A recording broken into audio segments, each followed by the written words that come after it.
AITA for turning a family argument into a massive situation that now involves theft.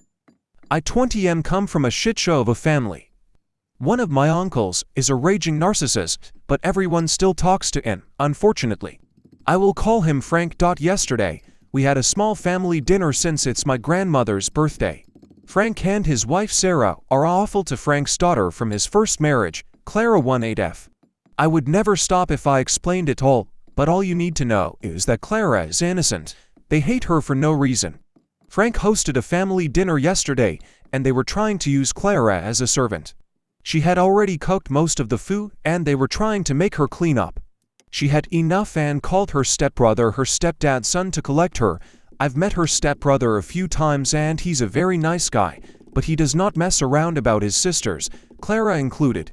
He used to have major anger issues, but he's calmer nowadays. Her stepbrother arrived, and Frank said that he wasn't going to let Clara leave until she washed all the dishes.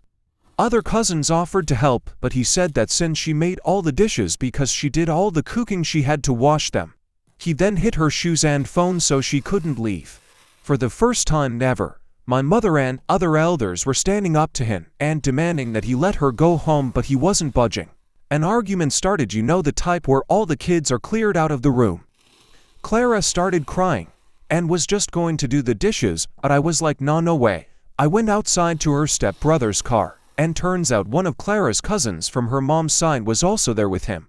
They asked what was taking so long, and I informed them of the situation. This is where I might be the asshole, since I knew these two would go in the house and get Clara out by any means necessary. I let them in, and all I can say is that Clara's shoes and phone were returned immediately. I stayed outside, and I am not lying when I say that those men shouted so loudly the windows were shaking. Her stepbrother and cousin also then took a pair of Frank's shoes, TV remote, and a few other things just because they could. Now, everyone is mad at me. My mother is saying I was in awe because they were trying to get the situation sorted, which is true. That was the first time I saw anyone stand up to Frank. She said now that I got Clara's maternal family involved, things are a million times worse. Clara's older brother, not the stepbrother, who is also Frank's son who couldn't make it to the family dinner, has completely disowned his father and is refusing to return a car and lawnmower he borrowed. They are demanding I apologize to Frank, and that I also ensure his belongings are returned to him. I don't think I am in awe because it's his fault he refused to let Clara go, but my sister told me to post here. AITA.